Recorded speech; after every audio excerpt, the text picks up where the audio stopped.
I'm Insomniac. I'm Pops, And this is Shooting the Shit. a.k.a. Chatting with Pops.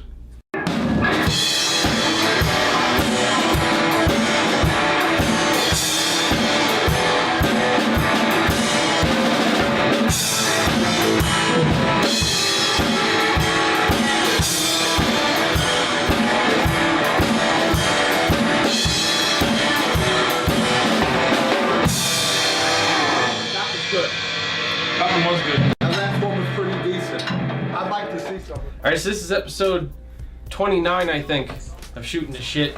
And most of you watching this are watching this because it's a public episode. Hooray! We actually do this every single week, but it is a patron exclusive segment, which means only the people signed up on Patreon get to see it. So if you'd actually like to see this every week, along with a bunch of my other segments that are patron exclusive, sign up over there. The link is at the top of the video description. It's $1. Come on, get to it. Become a patron. There we go. Come on. You can probably tell that neither one of us sound very good. We're both getting over being sick for the last week, so you're gonna have to bear with us a little bit. Not sure I'm over that. But anyway, yes. Yeah, that's also why we didn't put a lot of thought into the topic, which, as a side note, usually the patrons pick the topics, but those are for the patron exclusive episodes. For the public ones, we pick a topic. That's right.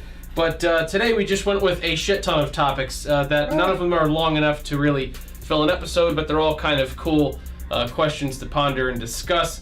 I think we'll have some fun with it. Yeah, more questions.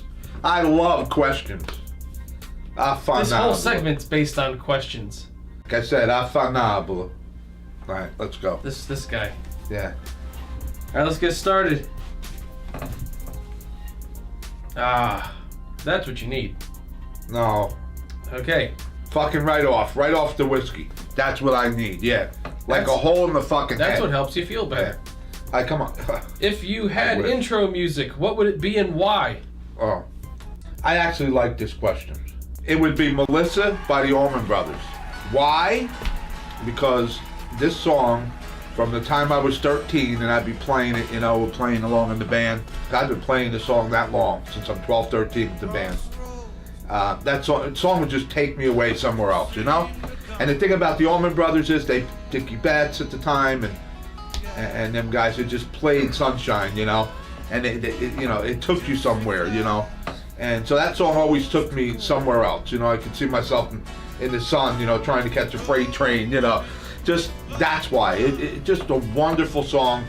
Beautiful, perfect use of chords today, I know that. Just incredible. That would be it. Melissa by the Allman Brothers. Go ahead. Shook Ones Part 2 by Mobb Deep. What? That would be my intro music. Wow. Alright, so now it's a generation. It's the perfect it's the perfect blend of get shit done with guns, real-time storytelling. Mod on. And just get the fuck out of my way. That's when hip-hop was hip-hop. What do you know about that? I don't fucking want to know. Anyway. I don't fucking. That would be my intro music for sure. Was there ever an event in your life that defied explanation? In these situations, for me, this is where God came in. Because I personally don't believe in coincidences. And that's kind of like what that's saying. And there's been so many. You've heard some accidents I've been in, and I'm still here. Illnesses that, for me, when I think of this question, I pray about things always, and things have worked out, and so there's so many, but. Alright, so while he's thinking about it, yeah, go ahead. One time that defied explanation for me, which, like he was saying, to me, I kind of look at it like, divine intervention, angels, God work, and stuff like that, not some weird, mystical crap. But it was the time at the dealership when I should have got nailed by that Mack truck. That was one of the craziest things ever. I was going to lunch when I worked at this dealership, and there was a 4-lane highway that the dealership was on, and there was a light exiting the dealership so you could, get out into traffic. And the light turned green for me to go, and I was in my white Mustang GT at the time. And I kind of just sat there and couldn't do anything. Like, I was totally frozen. I didn't move, and I literally said to myself, like, what are you doing? Come on. Because the light was green. Well, just as I finally kind of snapped out of it and rolled over the curb to start going, a dump truck went through the red light. About 3 seconds after the light turned red at about 60 miles an hour. If I would have actually went when I was supposed to have gone, I would have been so dead. I mean, there would have been absolutely 0 point nothing chance of living. So that was literally something, you know, I think God, a.k.a. or, you know, or angels or whatever, kind of kept me planted there, like, nah, wait a second, because this could be bad. And everybody was like, oh my, when I came back, they're like, did you see that dump truck? You got really lucky. Yeah, I remember that. I was like, oh man. Wow. Yeah, so that was one of those moments for me. Do you have one? Well, yeah, okay. Way back when I left the store with Richie, I wasn't doing so well physically. I had gotten very thin. I just wasn't feeling well and had this thing with my stomach and up in my chest. And, you know, I went to the doctor. He put me on some medication to calm me down because I was quite upset and anxious. And then when I went back to see him a week or so later, you know, I was telling him I was still feeling the same way. And he said, well, let's do an EKG. You want to do an EKG? And I was like, nah, not really. So he did an EKG, and I guess what he felt he saw on the EKG was like, oh, you know, I had a heart attack, or I'm having a heart or something. And he sent me to a specialist. And again, I was praying the whole time through this because I was in bad shape. And the specialist took a look at me, looked at my ankles. He looked at it, he just looked, and he was like, I don't know. He goes, you sure you ain't got another EKG I could look at? Because this could just be the norm here at this point in your life or whatever. And I said, no, I don't, whatever. And then, you know, so he sent me off. And in the end result, the end of the story is, it was fine. And the doctor actually joked with me, that same doctor, well, you're still alive? You know, like, yeah. And you know what? That was, what, 20 years ago? What, 10 years ago? 20 years ago? Well, it was 10 years ago. And you're still alive. I'm still here. So, again, for me, it's always divine intervention. It's just, you know, there are no coincidences as far as I'm concerned. And but again, we need a whole segment for this because I could speak of miracles all night. On to the next question. What smells bring back great memories? Oh, this is an awesome question because my wife started laughing because everything's food. But truthfully, here's a big one. My mother, and then on to my wife through the years, when she used to bake Christmas cookies and be baking at Christmas and cooking at Christmas, same thing with my wife. I might be laying in the other room or something, and I could smell that, and it was just awesome. And then the other thing about smelling food is, for me, it's definitely food. You go down the seashore where we live, man, they're cooking hot dogs and cheesesteaks on the grill, pizza. You're on the boardwalk, you smell that, French fries. It just brings back wonderful memories. You know, I mean, I could smell that wafting in the air somewhere around here, someone cooking, and I'm right down the seashore, like, with a smile on my face. So, yeah, I love that question, and that's true.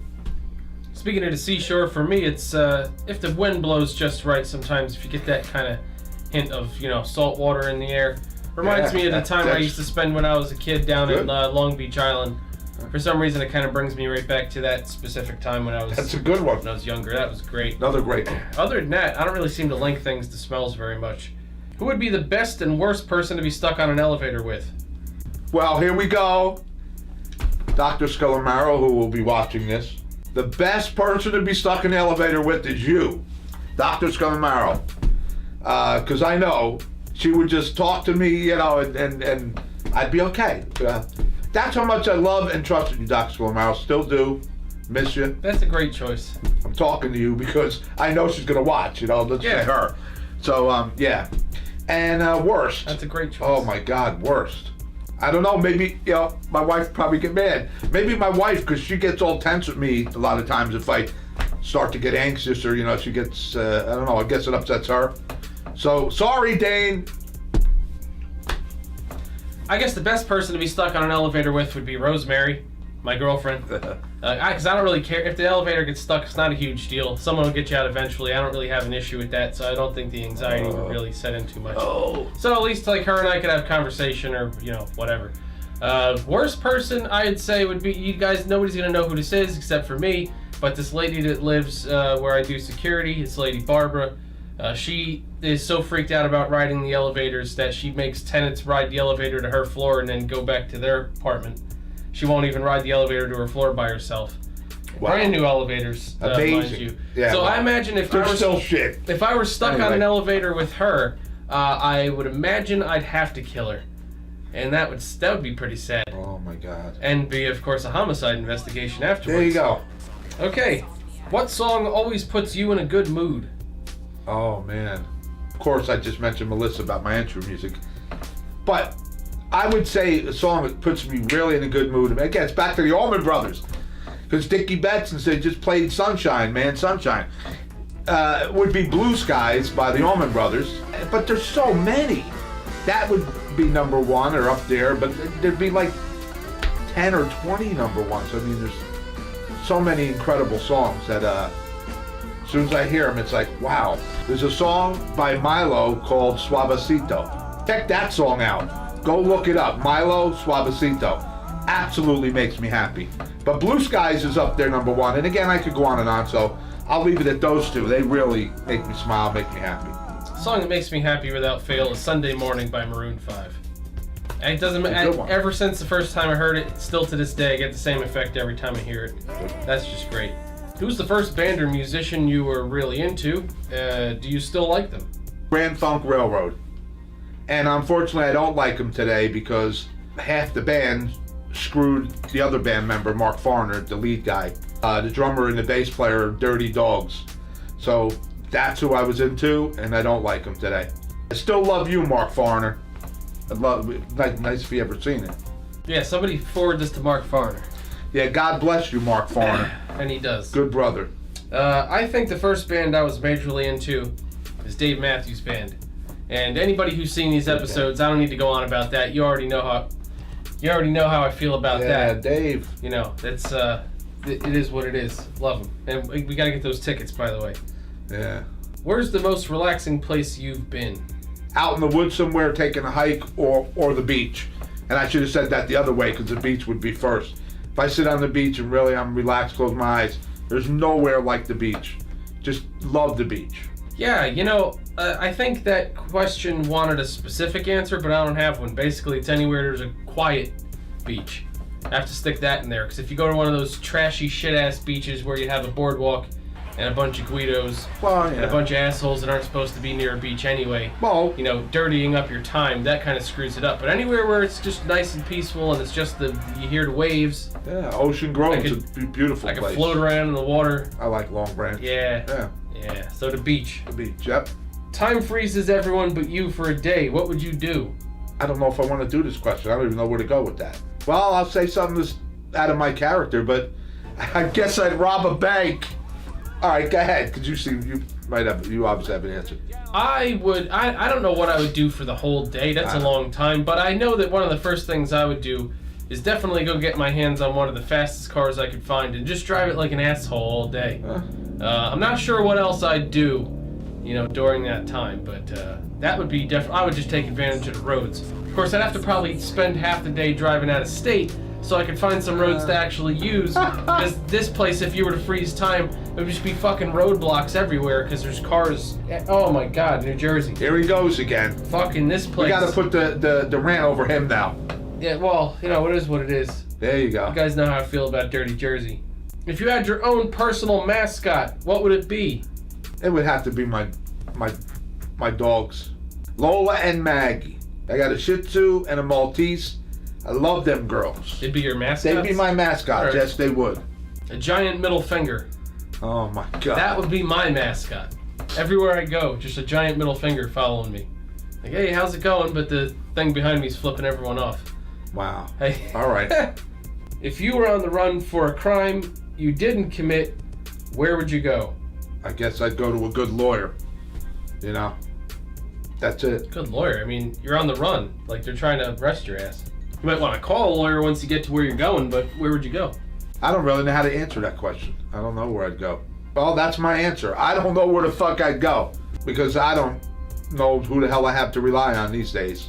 Wow, that's pretty sad for me to say that, but that's about how I fucking feel. I can think of a couple places I'd go if I were on the run for a crime I didn't commit, but I'm not going to tell you, because if I ever need to actually go somewhere, you know, to hide because of a crime that I didn't commit, then this episode would be used as evidence, and then you'd know where the hell I'm at. So I just ain't telling you. Yeah. Well, there's my answer. I'm glad. I fucking don't know.